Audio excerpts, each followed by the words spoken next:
Hello दोस्तों, नमस्कार। स्वागत है आपका सक्सेस इन हिंदी अकेडमी। दोस्तों, आज हम पढ़ेंगे स्कंदगुप्त। जैसा कि आपने पहली वीडियो देखी होगी जो मैंने चंद्रगुप्त पर बनाई थी, तो मैंने एक घोषणा की थी कि मैं पूरा ही पाठ्यक्रम आपको निःशुल्क पढ़ाऊंगी, बिल्कुल 1 यूनिट से लेकर 10 यूनिट तक, जिसमें मैंने यूनिट नंबर 7 जो कि 21 कहानियाँ हैं संपूर्ण करवा दी है। जिसमें मैंने यूनिट नंबर 7 जो कि 21 कहानियाँ हैं संपूर्ण करवा दी थी, और यूनिट नंबर 8 जिसमें आपके नाटक थे वो भी मैंने संपूर्ण करवा दिए हैं। और अब हम पढ़ेंगे, यानी माफ़ कीजिए, यूनिट नंबर 8 जिसमें से हमने चंद्रगुप्त पढ़ लिया था और उपन्यास भी हमने पढ़ लिए हैं। तो जिसने नहीं देखे हैं तो वो success in Hindi academy by जो भी आपको पढ़ना है, चाहे चंद्रगुप्त है, सर्च कर लेना, ठीक है। अगर आपको इनकी पीडीएफ चाहिए तो पीडीएफ के मेरे ये नंबर हैं, जिसमें ये नंबर हैं, इस पर आप वॉइस कॉलिंग या संदेश भेजकर आप प्राप्त कर सकते हैं। लेकिन ये निःशुल्क नहीं रहेगा भाई, इनका प्राइस लिया जा रहा है, जिसमें से आप अभी मैंने बहुत कम कर दिया है प्राइस।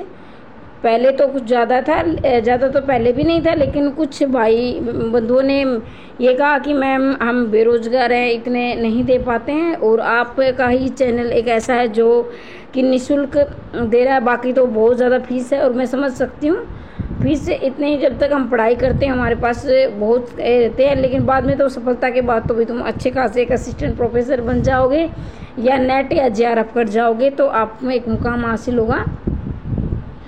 तो आपको निःशुल्क तैयारी करनी है तो चैनल को सब्सक्राइब कर ले, वीडियो को ज़्यादा से ज़्यादा शेयर करें, अच्छी लगे तो लाइक करना। और बहुत ही ज़्यादा हम 0 से लेकर 100 तक इसमें पढ़ाई करेंगे, कुछ भी नहीं छूटने वाला है, ठीक है। तो पूरी तन्मयता से और आराम से आपको सुनना है और समझना है। अब हम पढ़ेंगे स्कंदगुप्त नाटक। स्कंदगुप्त नाटक का जो प्रकाशन वर्ष है 1928 है, और ये क्या है, ऐतिहासिक नाटक है। क्या है, ऐतिहासिक नाटक है। और इस प्रकार के प्रश्न बनते हैं कि ये ऐतिहासिक नाटक है, सामाजिक नाटक है, सांस्कृतिक नाटक है, या नारी संबंधी समस्याओं पर नाटक है। तो ऐतिहासिक नाटक है क्योंकि ये इतिहास संबंधी घटनाओं को दर्शाता है। स्कंदगुप्त नाटक में गुप्त वंश के सन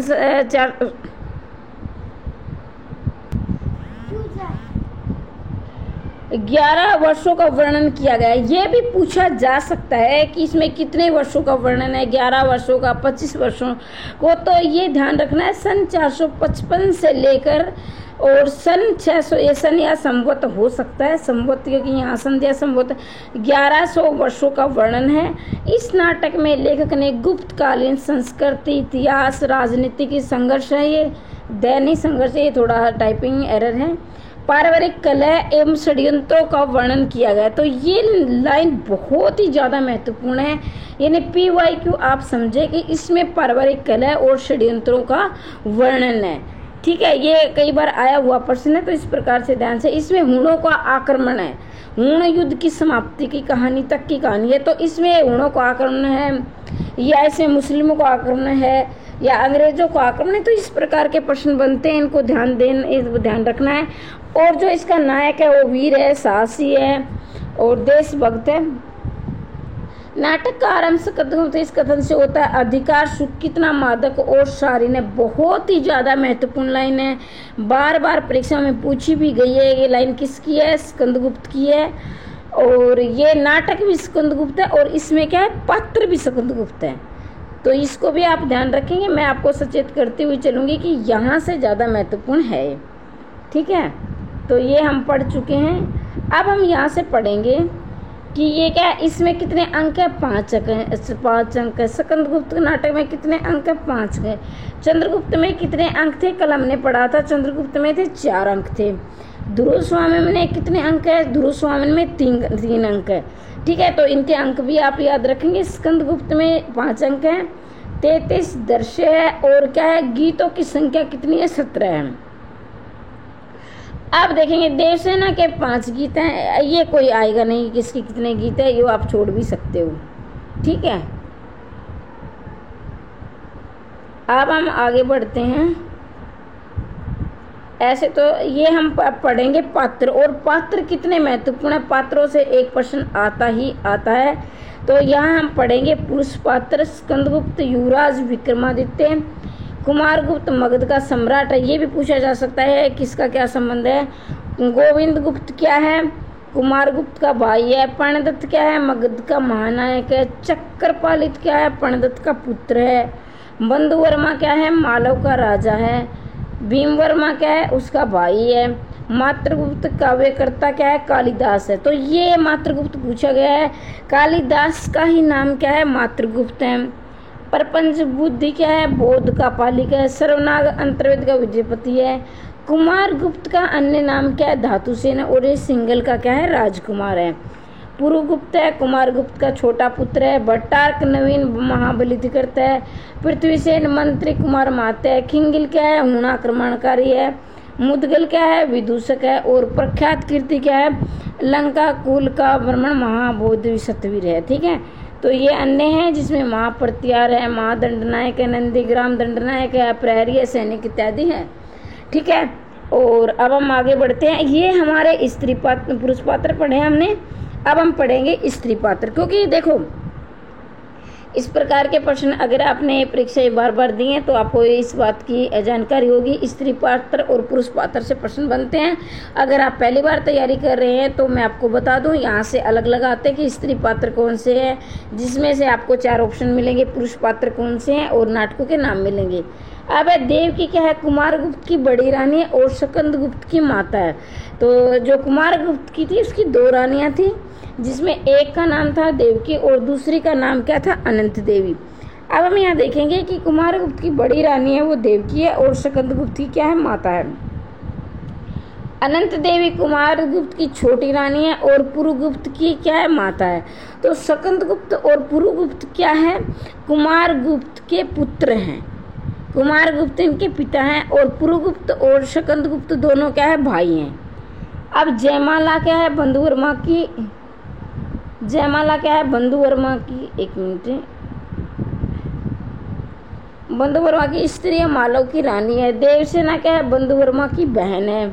ये पूछे जा सकते हैं किसका क्या संबंध है नाटक में। विजया क्या है, मालव धन कुबेर की कन्या है।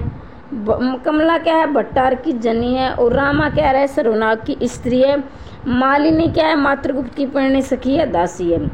अब क्या है, प्रथम अंक में ये पूछा जा सकता है कि प्रथम अंक में कितने हैं, 7 दृश्य हैं। कितने हैं, 7 दृश्य हैं। अब क्या है,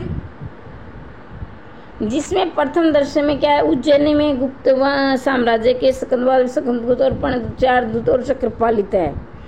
दूसरा दृश्य क्या है, कुसुमपुर के राजमंदिर में सम्राट कुमारगुप्त का भट्टार्क, मुदगल, धातुसेन, पृथ्वीसेन, अनंत देवी नर्तकियां भी वहाँ आ जाती हैं। तो ये दूसरा दृश्य है। देखो अगर आप दृश्य में क्या विवरण दिया गया ये याद नहीं रख पाते हो तो इतना तो आपको जरूर याद रखना पड़ेगा कि प्रथम अंक में कितने दृश्य हैं, दूसरे में क्या है, क्योंकि इसमें कितने अंक है, 5 अंक है। ठीक है, तीसरा दृश्य में क्या है, पथ में मात्रगुप्त और मुदगल, बाद में कुमारदास भी आ जाता है। अब क्या, चौथा दृश्य क्या है, अनंत देवी के प्रकोष्ठ, इनको इमारत का आंगन। प्रकोष्ठ इमारत मतलब कि इनके जो महल है वहाँ का आंगन, उसको क्या बोलते थे, प्रकोष्ठ बोलते थे। अनंत देवी और दासी जाया भी, भट्टार्क भी आ जाता है। अनंत देवी हमने थोड़ी देर पहले पढ़ा, कुमारगुप्त की क्या है, पत्नी है। 5वां दृश्य क्या है, अनंतपुर के द्वार पर सर्वनाग का पहरा है। 6वां दृश्य नगर के एक पथ पर मुदगल और मात्रगुप्त है। देखो भाई, जिसको क्या है अच्छी तरह से आपको पता है कि अब की बार जो पेपर आया था कितने गहराई से आया था, HPSC असिस्टेंट प्रोफेसर का, तो मैं ये बिल्कुल सलाह नहीं दूंगी कि आपको ये छोड़ देना है। हो सकता है कि आप मतलब महत्वपूर्ण ही पढ़ते आए हो अब तक, लेकिन अब मैं आपको सलाह दूंगी कि देखो तैयारी करने में तकलीफ तो होती है और तब हम तकलीफों से भागेंगे तो सिलेक्शन से दूर भागेंगे। ठीक है, तो थोड़ा सा दिमाग पे जोर तो आपको लगाना होगा। 7वां दृश्य अवंत दुर्ग में देवसेना विजय और जयमाला, फिर बंधुवर्मा आक्रमण से उत्पन्न से क्या है, स्थिति चिंता है। अब दूसरा अंक में आप देखेंगे, दूसरे अंक में स्कंद अपने लक्ष्य के लिए प्रयासरत होता है, परंतु उसके सामने 2 समस्याएं होती है। एक है गृह संघर्ष, दूसरा बाकी बाहरी आक्रमण, देश की रक्षा करना, गृह संघर्ष का पता अनंत देवी और भट्टार के षड्यंत्र से चलता है। इस अंक में दोनों देवकी की हत्या का षड्यंत्र रचते हैं। तो एक जो कहानी का जो सारांश है वो जरूर आप माइंड में एक बार सेट कर लें। उसी समय स्कंदगुप्त कुसुमपुर पहुंचकर पहले अपनी माता की रक्षा करता है। माता कौन थी इनकी? अनंत देवी, ठीक है। उसके बाद क्या है, नहीं माफ कीजिए, देवकी इनकी माता थी, कंफ्यूज हो गया। देवकी क्या थी? माता थी, और अनंत देवी इनकी जो सौतेली माता थी। इसके बाद दुश्मनों से सामना करने के लिए अपनी सारी सैन्य शक्ति को एकजुट करके राज्य पता करने में सफल सिद्ध होता है। उसी राज्य की प्राप्ति होती है और दूसरे और दुश्मनों के सामने बंदी बना लिया जाता है। तो ये एक प्रकार से कहानी थी। दूसरे अंक में क्या है, 7 दृश्य हैं, जिसमें पहला दृश्य, अब देखो 7 7 6 7 और 6, इस प्रकार से ये क्या है, 5 अंक और इनके दृश्य बनते हैं, ठीक है। वैसे अगर आपको पूरा विवरण है तो वीडियो को 2-3 बार आप सुन लेना। 7 7 6 7 और 6, इस प्रकार से ये क्या है, अंक में 5 अंकों में दृश्य बनते हैं। पहला दृश्य, मालूम में छिपरा तट पर कुछ देवसेना और विजय स्कंदगुप्त के प्रति विजय के आकर्षण का संकेत करते हैं। तो देवसेना बहुत ही ज्यादा महत्वपूर्ण पात्र है। दूसरा दृश्य, मठ में प्रपंच बुद्धि भट्टारक और सर्वनाग है। तीसरा दृश्य में देवकी के राजमंदिर के भारी आक्रमण में मदिरोपंत सर्वनाग है। तो इस प्रकार से ये दृश्य हैं। चलो मैं एक बार इनको बता ही देती हूँ, बाकी याद तो आपको करना ही पड़ा। चौथा दृश्य, बंदी गृह में देवकी और रामा है। फिर 5वां दृश्य में अवंती दुर्ग में बंधुवर्मा, भीमवर्मा और जयमाला है। बाद में क्या है, देवसेना आती है। 6 में भट्ट में भट्टारक और उसकी माता कमला है। 7वां दृश्य जो कि दूसरे अंक का अंतिम दृश्य है, मालवा की राजसभा, बंधुवर्मा, भीमवर्मा, मातृगुप्त, मुदगल, स्कंदगुप्त, गोविंद गुप्त, देवकी, बंधुवर्मा, जयमाला, देवसेना आदि के 7वां दृश्य में तो लगभग सारे आ जाते हैं। जिसको अगर आपको याद नहीं हो रहा है तो 2-3 बार वीडियो को सुनोगे तो आपको याद हो जाएगा। अब तीसरा में देखिए, इस अंक में भट्टारक, प्रपंच बुद्धि और अनंत देवी के षड्यंत्रों का सामना करना है। स्कंदगुप्त और मातृगुप्त के द्वारा देवसेना की रक्षा करना, पश्चिमोत्तर की सीमाओं से दुश्मनों का आक्रमण, भट्टारक का धोखा, युद्ध में दुश्मनों से मिल जाना, भट्टारक को तत्पश्चात क्षमा नहीं क्षमा कर देना आदि शामिल है, ठीक है। तीसरे अंक में कितने दृश्य हैं? 6 अंक। 6 मैंने बताया ना पहले में, तो 77 676 ये आप याद रखेंगे, ठीक है। तो इस प्रकार से ये दृश्य हैं। चौथे, अब मैं चौथे का थोड़ा सारांश बता देती हूँ। इस अंक में विपरीत परिस्थितियां और षड्यंत्रों में अकेला ही जूझता है। कौन जूझता है? स्कंदगुप्त। उसकी माँ का सर्वनाश हो जाता है। जीवन के दूसरे साधन व्यवस्था, भट्टार के वज्जू और अनंत देव विरोध की स्थिति, सर्वनाग से प्रभावित विजय का देश कल्याण, ये देश में आकर्षण, देश कल्याण की भावना से प्रेरित और क्रियाशील होना, देवकी की मृत्यु। अब देवकी किसकी माता है? स्कंदगुप्त की माता है। और पुरुगुप्त की कौन सी है? अनंत देवी है। भट्टार को बहुत बड़ी शिक्षा मिलती है और संघर्ष विमुख होकर रहने का संकल्प, प्रेम के क्षेत्र में एक महत्वपूर्ण परिवर्तन से आस्क दोनों से देवसेना की सहायता करना, अनेक प्रकार के उलझनों के बावजूद देवसेना के अनुराग के प्रति सजग रहना। अब क्या है, चौथे में कितने हैं? फिर हमारे क्या है, 7 दृश्य हैं। देखो ये याद करना है भाई, इसे हम नहीं भाग सकते, ठीक है। आप एक बार वीडियो को रोक के आप ये, अब क्या है, 5वें अंक में थोड़ा विवरण मैं और बता देती हूँ। और एक तरह से देखा जाए तो ये हमारा क्या है, अंतिम अंक है। इस अंक में भट्टार के दक्ष सैन्य संचालन के विपक्ष का महत्वपूर्ण गढ़ बिखर जाता है। अनंत देवी और धर्म संघों में विरोध की स्थिति उत्पन्न होती है। दूसरी ओर प्रणदत्त के सहयोग से स्कंदगुप्त की धनराशि की उपलब्धि, आर्यवर्त के गौरव की रक्षा, फिर रण क्षेत्रों में पुरुगुप्त के रक्त का टीका लगाकर पारिवारिक अशांति विजय प्राप्त करना, स्कंदगुप्त के सारे प्रयास सफल होता हुआ दिखाई जाता है। यानी कि देखो, जो संघर्ष करता है अंत में उसकी विजय होती है।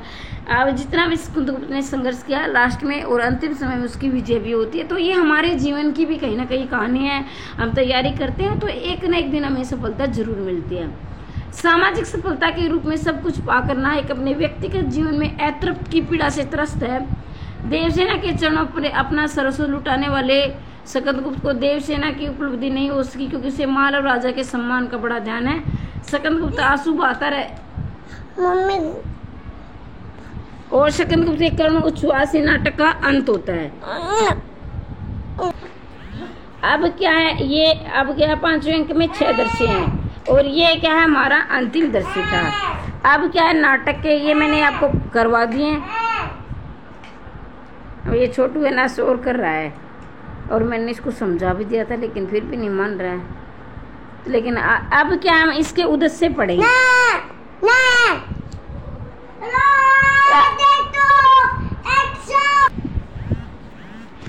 अब क्या है हम स्कंदगुप्त नाटक के उद्देश्य पढ़ेंगे और यहाँ से प्रश्न आते ही आते बहुत ही ज़्यादा महत्वपूर्ण है। एक तो आपको पात्र जरूर पढ़ लेना है और इनके कथन, ठीक है। अगर आपने HPSC असिस्टेंट प्रोफेसर की परीक्षा दी होगी तो उसमें कितने कथन पूछे गए थे। तो अब की बार ये है कि बहुत आसान तो अब की बार भी नहीं होने वाला। आपको पता है कि तैयारी तो सभी करते हैं लेकिन तैयारी सिलेक्शन उसी का होता है जो बहुत ज़्यादा कड़ी मेहनत के साथ साथ और हमें पढ़ना क्या है और छोड़ना क्या है इसकी जानकारी भी आपको होनी चाहिए, ठीक है। तो हम ये कथन तो बिल्कुल नहीं छोड़ेंगे क्योंकि यहाँ से तो प्रश्न आने ही वाले हैं। बाहरी लोगों से लड़ने के पश्चात विजय होने पर सांस्कृतिक विजय है। अब क्या गुप्त साम्राज्य बिखर रहा था, उस अवसर पर स्कंदगुप्त के रूप में एक वीर नायक कहना है। इसके द्वारा अंग्रेज के पराधीन तत्कालीन समाज में एक रास्ता दिखाना है। तो ये एक इनका नाटक का क्या उद्देश्य था, मेन उद्देश्य क्या है, उस समय हुनों का आक्रमण था। ये बहुत बार प्रश्न बना है कि उसमें क्या है। और एक पारिवारिक कलह थी। पारिवारिक मतलब कि जो राजा थे अपने ही साम्राज्य में लड़ रहे थे। जैसे मंत्री होते थे वो क्या राज्य प्राप्त करने से भाई का वध कर रहा था या पुत्र पिता का वध कर रहा था राज्य के लिए। तो उस समय हमारा जो ऐतिहासिक जो एक दायरा था वो ऐसा साम्राज्य था, ठीक है। अब हम नाटक की समीक्षा पढ़ेंगे। स्कंदगुप्त नाटक समान अन्य नाटकों की बात राष्ट्रीय भावना, देश प्रेम, मान्य मूल्यों की स्थापना के उद्देश्य से लिखा गया है। इस नाटक की कथा वस्तु 5 अंकों में और 33 दृश्यों में। अभी हमने पढ़ा कि थे कि 5 अंक है और 33 दृश्य हैं और 17 इसमें क्या है गीत है। हालांकि अभी तक गीत पूछे नहीं गए हैं लेकिन हो सकता है कि आगे की परीक्षा में पूछ लिए जाए, हमें तो याद करने हैं। नाटक के प्रथम अंक में 7 दृश्य हैं, द्वितीय अंक में भी 7 हैं, तृतीय अंक में भी 6 हैं और चतुर्थ अंक में 7 है और 5वें अंक में 6 दृश्य हैं। तो इस प्रकार 77 676। तो ये हो गए पहले अंक में 7, दूसरे अंक में 7, तीसरे अंक में 6, चौथे अंक में 7 और 5वें अंक में भी 6। तो बार बार अगर आपके पास समय नहीं है तो वीडियो को 2-3 बार सुन लेना, बहुत ज़्यादा अच्छे से याद हो जाएगा। गुप्त साम्राज्य के सम्राट में कुसुमपुर में विलासी जीवन के व्यतीत करते मदिरा और नृत्य की अवकाश नहीं है। मतलब कि उस समय क्या है विलासिता का, जैसे कि राजा रानियों और दासियों से घिरे रहते, इस प्रकार का वहाँ पर माहौल रहता। तो वे अपनी छोटी रानी अनंत देवी के वश में है। अनंत देवी अपने पुत्र पुरुगुप्त को राजा बनाना चाहती है। देखो उस समय मैं बता रही थी कि ये षड्यंत्र है, मतलब एक दूसरे अपने परिवार वाले अपने परिवार का वध कर रहे थे। जिसके हाथ में साम्राज्य होता था तो उसको मारकर साम्राज्य प्राप्त करना चाहते थे। बड़ी रानी देवकी ऐसा है और उसका पुत्र स्कंदगुप्त होते हुए भी दायित्व व पद के प्रति उदासीन सा है। ये नहीं कि पहले क्या होता था, जो बड़ा बेटा होता था वो राज्य का कार्यभार संभालता था और वो बड़ा भी है और उसके अंदर वो एक राजा वाले जो गुण होने चाहिए वो है। लेकिन फिर भी क्या है, अनंत देवी अपने पुत्र पुरुगुप्त को राजा बनाना चाहती है और स्कंदगुप्त और देवकी उसकी माता का वध करना चाहती है। उस साम्राज्य का अंधकारपूर्ण भविष्य स्पष्ट दिखाई पड़ता है। गुप्त वंश के उत्तराधिकारी नियमों की व्यवस्था देखकर चिंतित, क्योंकि उस समय विश्वास नहीं किया था कि राज्य का उत्तराधिकारी भी होगा। भाई उत्तराधिकारी की तो लड़ाई हो रही थी आपस में। मालव राज्य विदेशी आक्रमण करते हैं। स्कंदगुप्त समय पर वहां पहुंचकर राज्य की रक्षा करता है और राजनीति अनंत देवी से कुचक्र करती है। ये अनंत देवी कुचक्र में लगी हुई है भाई। अब अपने क्या देवकी का वध करना और स्कंदगुप्त को राज्य से बाहर निकालना और उसके पुरुगुप्त को राजा बनाना चाहते हैं। उसका बेटा है पुरुगुप्त। कुमारगुप्त का निधन। कुमारगुप्त क्या है, अनंत देवी की क्या है, पति है। मंत्री पृथ्वीसेन है। महादंड नायक महाप्रति अंतर्युद्ध पसंद नहीं करते और अंत में तीनों आत्महत्या कर लेते। ये प्रश्न भी बार बार आता है कि किस में, चंद्रगुप्त में किसने हत्या की थी और किस नाटक में, जैसे कि अंधा युग में किसने की थी। तो ये आपको एक चार्ट बना लेना है। जैसे अंधा युग में आपने देखा होगा कि वो जो एक क्या बोलते हैं उसको, कौरवों का अलग था, जो बेटा क्या नाम था उसका, अब मेरे दिमाग से, और चंद्रगुप्त में कल्याणी करती है, जो उसका पर्वतेश्वर का वध करके कल्याणी वध करती है, अंधायुग में भी करते हैं। और इसी प्रकार यहाँ भी पृथ्वीसेन महादंड नायक महापर्तेरी क्या है, वो तीनों ही आत्महत्या कर लेते हैं लास्ट में। भट्टारक क्या है, एक सेकंड, भट्टारक अनंत देवी का सहयोग देता है और बौद्ध का पालिक प्रपंच बुद्धि भी उनके साथ मिल जाता है। अनंत देवी अब देवकी की हत्या का षड्यंत्र रचती है और सर्वनाग इसके लिए तैयार किया जाता है और उसकी साध्वी रानी रामा विरोध करती है। सर्वनाग उसकी बात नहीं मानता, लेकिन ठीक समय पर पहुंचकर स्कंदगुप्त अपनी माता की रक्षा करता है और अंतवी से क्षमा प्रार्थना करती है और उसे कहता है कुसुम पर पुरुगुप्त को चुपचाप बैठी रहो, जाओ, मैं स्त्री को हाथ नहीं उठाता। यानी कि स्कंदगुप्त कहता है कि मैं स्त्री पर हाथ नहीं उठाता, ठीक है, परंतु सावधान, विद्रोह की इच्छा न करना, नहीं तो क्षमा असंभव है। ये कोटेशन बार बार पूछी गई, बार बार ये कथन पूछा गया है। ये स्कंदगुप्त कहता है अनंत देवी यानी अपनी मौसी यानी अपनी जो सौतेली माँ को कि जाओ, मैं स्त्री पर हाथ नहीं उठाता, परंतु सावधान, विद्रोह की इच्छा न करना, नहीं तो क्षमा असंभव है। तो ये बार बार आया हुआ है प्रश्न है और मैं उम्मीद करती हूँ कि आप इसे जरूर याद कर लेंगे, ठीक है। अब हम आगे बढ़ते हैं। स्कंदगुप्त अपनी माता देवकी के साथ उज्जैन जाता है और क्या है, अब वहाँ उसका राज्याभिषेक होता है और मालवा के धन कुबेर की रानी विजय की ओर आकृष्ट और उसे आभास नहीं होता और मालव कुमारी देवसेना उसे मन ही मन प्रेम करती। यद्यपि विजय के हृदय में स्कंदगुप्त के प्रति प्रेम था, परंतु लोलुप प्रकृति की नारी थी, वह भी सोचती कि संभवतः देवसेना के सामने स्कंदगुप्त से स्वीकार नहीं करेगा। देखो, जो जिसके लायक होता है, जो जिसकी विचारधारा उसी तरह एक तरह का जो बोलते ना आगे की हमारी जो जीवन यात्रा शुरुआत होती है। स्कंदगुप्त के जो लायक जो लड़की है वो देवसेना है और विजय क्या है, अपने आप ही सोचती है उसके लायक वो नहीं है, हालांकि वो कहीं ना कहीं उसके प्रति आकर्षित है। वह भट्टार के भट्टार का वर्ण कर लेती है। कौन करती है? भट्टार का विजया।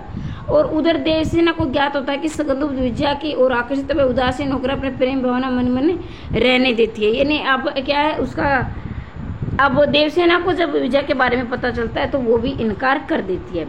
भारतीयों के आक्रमण के जारी थे। स्कंदगुप्त सैन्य संगठन में रत और मोर्चा लेता है। उनकी माता पुण्य षड्यंत्र करती है और भट्टारक साम्राज्य का सेनापति है। भट्टारक क्या है? साम्राज्य। अब ये पूछा जा सकता है कि साम्राज्य का सेनापति कौन? भट्टारक। वह भी पुरुगुप्त और अनंत देवी के साथ मिला हुआ है। पुरुगुप्त और अनंत देवी का षड्यंत्र है कि किसी तरह से हमें साम्राज्य मिल जाए, हम राजा बन जाए पुरुगुप्त, और वह उनको आगे बढ़ाने मौका देता है, यानी कि वो विदेशी यानी दुश्मनों के साथ मिल जाते हैं। इस प्रकार केवल हुण सेना ने युद्ध ही नहीं करता बल्कि कुंभा का बांध भी काट देता है। तो ये सारे कौन सा बांध काट देता है? हो सकता है कि पेपर में आ जाए कि कौन सा बांध काट दिया जाता है। तो ये बांध है कौन सा? कुंभा का बांध।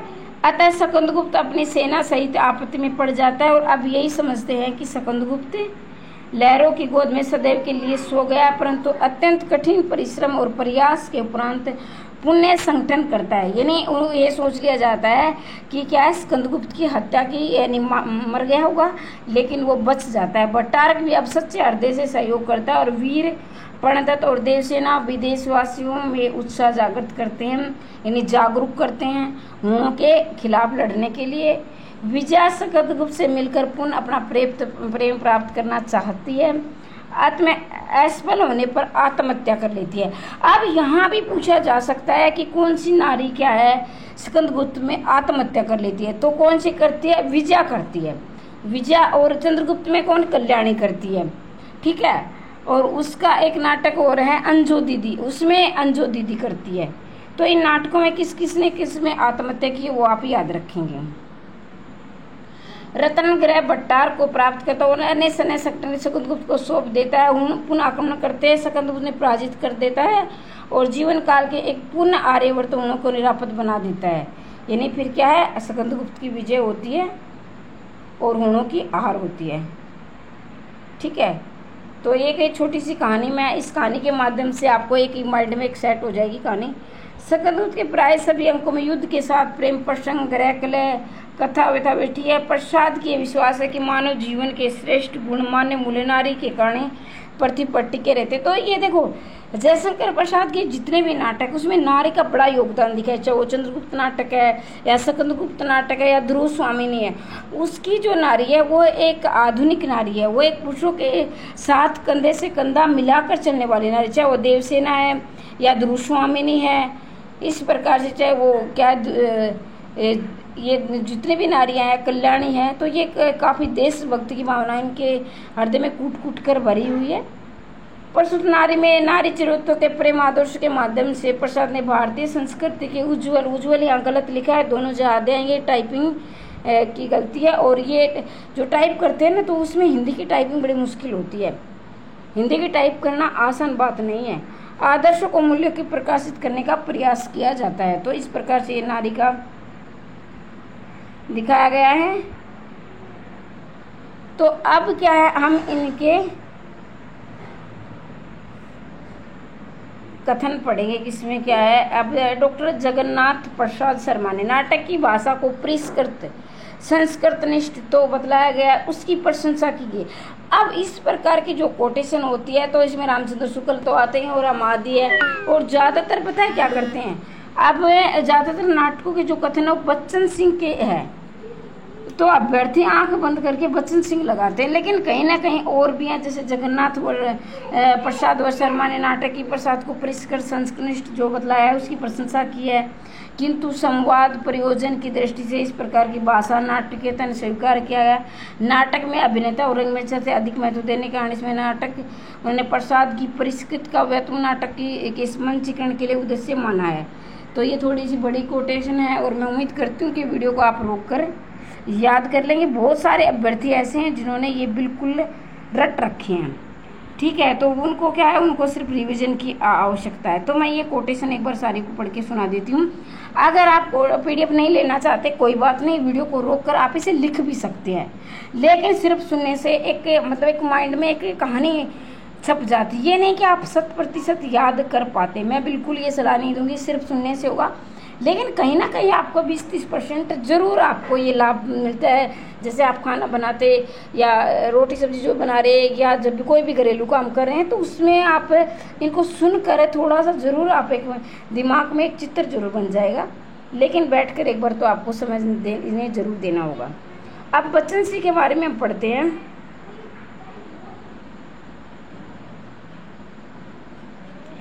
वास्तविकता तो यह है कि वे वर्तमान में अपने समसामयिक की समस्याओं के बिंदु से अतीत को देखते हुए भविष्य को परिकल्पित करते हैं।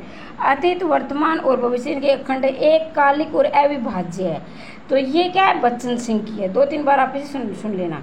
दशरथ ओझा के शब्दों में इस नाटक में मनुष्य को पूर्णता पर पहुंचने का एक मार्ग दिखाया गया जिसे भागवत धर्म कहते हैं। अब क्या है, दशरथ ओझा ने भागवत धर्म है, हो सकता है कि आप पूरी याद नहीं कर पाए तो इतनी से भी काम चल जाएगा, ठीक है। वासुदेव सिंह के शब्दों में वासु प्रसाद ने भारतीय इतिहास की गौरवपूर्ण पृष्ठों को नाटक का रूप केवल इसलिए नहीं दिया कि उसके माध्यम से अतीतकालीन भारतीय संस्कृति का गौरवगान करना चाहते हैं, अपितु उन्होंने अतीत के वर्तमान से अध्ययन किया है, समसामयिक की समस्याओं को उठाया है और उसका समाधान प्रस्तुत किया है, अनागत के लिए संदेश भी दिया है। अब क्या है, देखो वासुदेव का आप समझोगे, आप एक कोडवर्ड निकाल लो, जैसे कि इसमें दिया है कि समसामयिक की समस्याओं को उठाया है, उसका समाधान भी प्रस्तुत किया है, या ये लाइन उठा सकते हो, भारतीय संस्कृति का गुणगान किया है। तो ये 5-6 लाइनें होती है ना, तो इसमें आप 2 लाइन भी याद करोगे ना, एक कोडवर्ड निकालोगे तो आप क्या उसको टिक मार तो जरूर कर ले जाओगे, बाकी सब्जेक्टिव का सब्जेक्टिव में देखा जाएगा। नाट्य रचना के प्रयोजन से जयशंकर प्रसाद ने खुद विशाख की भूमिका में लिखा है। अब विशाख किसका, ये भी जयशंकर प्रसाद का है, और इसमें अन्य किसी भी जात को अपना आदर्श संकेतित करने लाभदायक होता है। मेरी इच्छा भारतीय इतिहास के अप्रकाशित अंश में प्रकांड घटनाओं की दिग्दर्शन करना है, भारतीय वर्तमान स्थिति को बनाने का प्रयत्न किया है। तो ये विशाख की अब नाटक की ऐतिहासिकता तो ये हम पढ़ चुके हैं। अब मैं क्या है इसमें आपको बता दें, डॉक्टर नगेंद्र का और पढ़ लीजिए। जयशंकर प्रसाद नाटकों में पौराणिक युग के जन्मेजय का नागिक से लेकर हर्षवर्धन युगराज श्री तक के भारतीय इतिहास की गौरवनी झांकी देखने को मिलती है। अब नगेंद्र क्या कहते हैं, इनके जन्मेजय का नागिक भी लिखा है और क्या है, हर्षवर्धन में ये राजश्री में ये क्या सारी ऐतिहासिक नाटक है। ये तो आपको भी पता है। नगेंद्र ये नहीं, आप भी जानते हो कि जयशंकर प्रसाद के ऐतिहासिक नाटक है, तो ये नगेंद्र कहते हैं। रामचंद्र तिवारी का देखें, ये नाटक में ऐतिहासिक तथ्यों की रक्षा करते, तो सांस्कृतिक वातावरण उपस्थित में पूर्णत ऐसे आएगा भाई, पूर्णत में क्या है ये ऐसे आएगा, इसमें क्या बड़े की मात्रा आएगी, उसमें राष्ट्रीय चेतना सर्वत्र दिखाई देती है। रामचंद्र तिवारी क्या कहते हैं कि राष्ट्रीय चेतना दिखाई देती है। अब रामचंद्र शुक्ल क्या कहते हैं, भारतीय नाटक ये हमारे वर्तमान नाटक में डॉक्टर नाटककार बहुत ऊंचे स्थान पर दिखाई पड़े। ये स्वर्गीय जयशंकर प्रसाद और श्री कृष्ण प्रेमी दोनों ही ऐतिहासिक काल की, और प्रसाद ने अपना इतिहास हिंदू काल के भीतर चुना, प्रेम जी ने मुस्लिम काल के भीतर। अब ये लाइन ये पकड़ो, जयशंकर प्रसाद ने तो हिंदू को उठाया है, और लेकिन प्रेम जी ने क्या है, प्रेम जी ने उठाया है मुस्लिम के।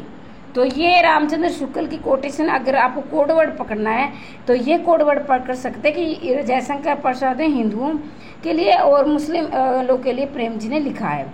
ठीक है, तो नाटक में स्कंदगुप्त श्रेष्ठ है, और जो इनका प्रौढ़ नाटक है, जो एक इनका सर्वश्रेष्ठ नाटक है, वो स्कंदगुप्त को बताया गया है। प्रेम नाटकों में रक्षा, अब हरिकृष्ण प्रेमी के जो नाटक है ये क्या है, इनके रक्षाबंधन इनका क्या है, एक बहुत ही महत्वपूर्ण नाटक है। अब बच्चन की देखेंगे, उन्होंने कहा कि जयशंकर प्रसाद ऐतिहासिक सांस्कृतिक नाटकों के माध्यम अपनी सांस्कृतिक परंपरा और नई जातीय जीवन को प्रकोष्ठ, उसमें हमारी अस्मिता एवं सृजनात्मक आकार मिला है। अब ये लाइन पकड़ लो आप, हमारी अस्मिता और एक सृजनात्मक आकार किसमें मिला है, बच्चन सिंह में मिला है। तो ये कोडवर्ड आप याद कर लोगे। ठीक है, तो ये जो मैंने आपको बताया कि इनके कथन है, तो ये कोटेशन, मुझे नहीं लगता कि इससे बाहर कोई कोटेशन पूछी जाएगी, क्योंकि बहुत ज़्यादा कोटेशन हो गई है, तो इसी में से कोई ना कोई आ जाएगी। अब एक बार मैं कथन और पढ़ा आपको सुना देती हूँ। अधिकार सुख कितना मादक और सारिणी सभी को पता है, ये स्कंदगुप्त का प्रथम अंक में है। राष्ट्रनीति दार्शनिकता और कल्पना का लोक ने, ये प्रथम अंक में है, ये प्रणदत्त है। स्त्री की मंत्रणा बड़ी अनुकूल और उपयोगी होती है, ये धातु सेन का है, प्रथम अंक में है। ठीक है, और स्त्रियों से संबंधित तो जरूर याद करके जाना है, नहीं तो क्या रोने से भीख मांगने से कुछ अधिकार मिलता है, जिसके हाथ में बल नहीं उसका अधिकार ही कैसा, यदि मांग कर मिल भी जाए तो शांति की रक्षा कौन करेगा। तो ये भट्टार का बहुत ही ज़्यादा महत्वपूर्ण है।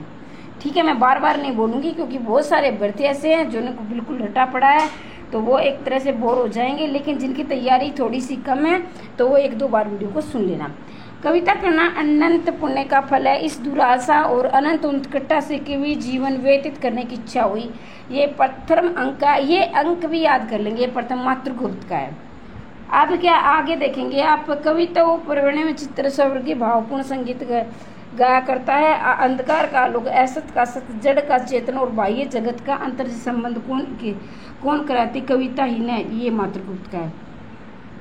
ये प्रश्न भी आया हुआ है, मनुष्य पशु नहीं है क्योंकि उसे बातें बनाना आता है, अपनी मूर्खताओं को छिपाना, पापों पर बुद्धिमानी का आवरण चढ़ाना आता है, वागजाल को पास उसके पास अपनी घोर आवश्यकता से कृत्रिमता बढ़ाकर सभ्य और पशु से कुछ द्विपद मनुष्य पशु बनने से बच जाता है। ये प्रथम अंक है, मुद्गल का है।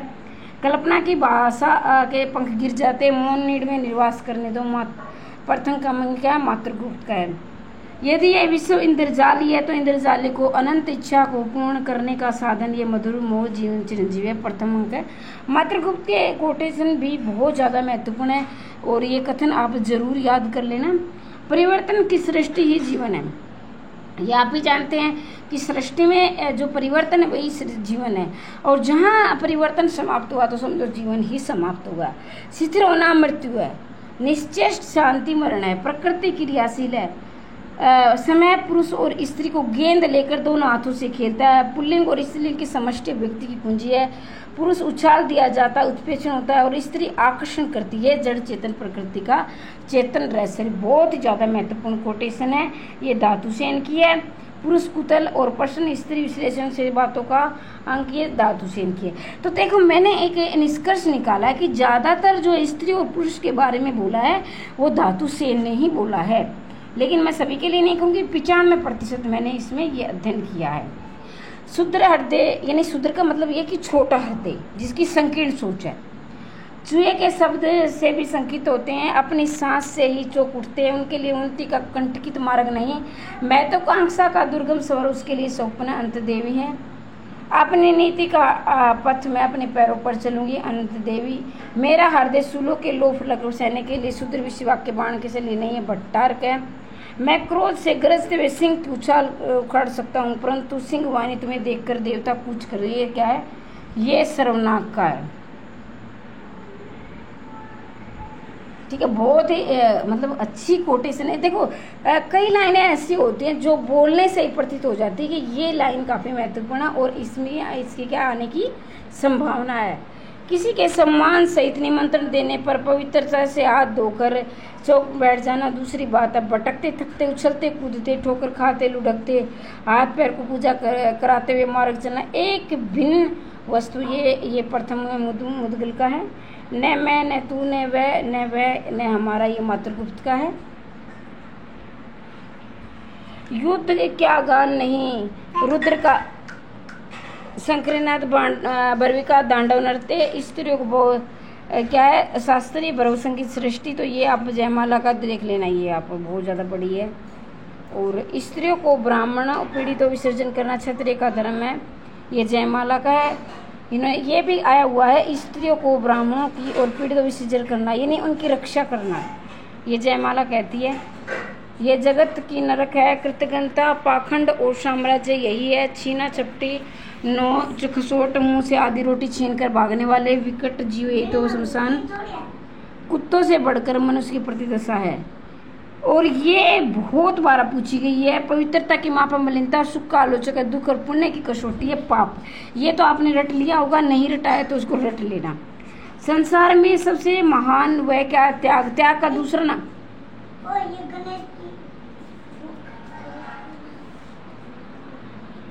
त्याग और प्राणों का मोह त्याग करना, वीरता का रहस्य, ये स्कंदगुप्त का है। ठीक है, तो ये जो महत्वपूर्ण थी मैंने आपको बता दी। ये भी महत्वपूर्ण, लोहा बड़ा कठोर होता है, कभी कभी लोहे को भी काट सकता है। मेरे शरीर की धातु मिट्टी और किसी के लोभ की सामग्री नहीं, वास्तव में उसी के लिए धातु अशोक बनकर चलते हैं लड़ते जलते टूटते फिर भी मिट्टी होते हैं, ये धातु से इनकार।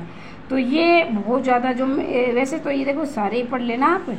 ये वाला भी महत्वपूर्ण है। वीरता अनुवाद नहीं, आंधी नहीं, उचित अनुचित का विचार नहीं करती, केवल शस्त्र बल पर टिकी हुई बोरता बिना पैर की होती है। वीरता, बोरता नहीं वीरता, उसको दृढ़ बीती न्याय है। तो ये मैंने उम्मीद करती हूँ कि ये मैंने आपको सुनाया है तो आपको पसंद आया होगा, जिसमें मैंने आपको पात्र पढ़ाए, उनके कथन पढ़ाए, उनकी समीक्षा पढ़ाई। यानी कि ऐसे तो मैंने कोशिश की कि मैंने संपूर्ण आपको पढ़ा दिया है, लेकिन एक बार से समझ में नहीं आता है, अगर आप पहली बार पढ़ रहे हो तो हो सकता है कोई नेट का भर्ती देख रहा हो, बाकी असिस्टेंट प्रोफेसर वाले तो उसे याद कर चुके हैं। तो 2-3 बार वीडियो को सुन लेना। अगर आपको इसकी PDF चाहिए तो इस नंबर पर आप संदेश भेजकर या वॉइस कॉलिंग करके PDF मंगवा सकते हैं। और PDF का मैंने बहुत ही कम प्राइस कर दिया है। पहले PDF आपको 1500 रुपये की मिल रही थी, अब मात्र और मात्र 700 रुपये की ये PDF मिल रही है। ठीक है, तो अगर आपको गवर्नमेंट जॉब चाहिए तो बहुत ज़्यादा अभी आपको देख लेना कितनी सैलरी है, लगभग लाख रुपए की, और इतने कम मिल रहे हैं तो ज़रूर लें आप। और बाकी एस्टेट की तैयारी कर रहे हैं, एस्टेट TGT PGT की, तो उसके भी नोट्स मेरे पास अवेलेबल हैं। एस्टेट PGT के नोट्स बहुत ही ज़्यादा अच्छे से बनाए गए हैं, उसमें आपको NCERT को छोड़कर संपूर्ण पाठ्यक्रम मिलेगा, तो वो भी आप ऑर्डर करके मंगवा सकते हैं। और ये WhatsApp पर PDF मिलेगी, लेकिन क्या है, संपूर्ण पाठ्यक्रम मैं आपको निःशुल्क पढ़ाऊंगी। YouTube पर आपको निःशुल्क मिलेंगी सारी वीडियो और क्रमबद्धता के साथ मिलेगी। लेकिन अगर आपको PDF चाहिए और अपने सेल्फ स्टडी करना चाहते हैं तो आपको PDF लेनी ही होगी। कई बार हमारे पास ऐसे बहाने, यानी बहाने तो मैं नहीं कहूँगी कि हमारा लक, कई हमारी छोटी बहुत गलतियाँ भी होती है कि 1 नंबर से रह गए, पॉइंट से रह गए, तो इस प्रकार की गलतियाँ नहीं होंगी। देखो, सिर्फ सुनने से टेस्ट क्वालिफाइड नहीं होते। हाँ, मैं ये मानती हूँ कि हम 30 से 40% वीडियो को सुनकर याद कर लेते हैं, लेकिन अगर हमें 80 नंबर चाहिए तो 80 नंबर के लिए वो 30-40 नंबर और लाने के लिए हमें सेल्फ स्टडी करनी होगी। और सेल्फ स्टडी हम तभी करेंगे जब हमारे पास मटेरियल होगा। और जो नोट्स होते हैं वो क्या है, हर एक जो भी बनाता है उसमें अपनी जान डाल देता है। ठीक है, जान डालने का मतलब ये कि बहुत सारे किताबें पढ़ी जाती हैं फिर नोट्स बनाए जाते हैं, लेकिन एक बुक होती है वो तो क्या है, कॉपी भी हो सकती है, कॉपी पेस्ट भी हो सकती है। तो नोट्स और बुक का यही अंतर है। बाकी आपके पास बहुत सारी बुक होंगी, मैं ज़रूर मानती हूँ, और बहुत अच्छी होंगी, लेकिन कहीं ना कहीं आपको ये नोट्स से भी काफ़ी फ़ायदा मिलेगा। तो ये आपकी मर्जी है, मंगवाने हो तो इस नंबर पर संदेश भेज सकते हैं, वॉइस कॉलिंग कर सकते हैं। बाकी संपूर्ण पाठ्यक्रम मैं आपको निःशुल्क पढ़ा रही हूँ। चैनल को सब्सक्राइब करना ना भूलें, चैनल को ज़रूर सब्सक्राइब कर लें, अपने दोस्तों को शेयर कर दें। वीडियो कैसी लगी कमेंट के माध्यम से ज़रूर बताएं। आज के लिए इतना ही, मिलते हैं अगली वीडियो में, तब तक के लिए जय हिंद जय भारत।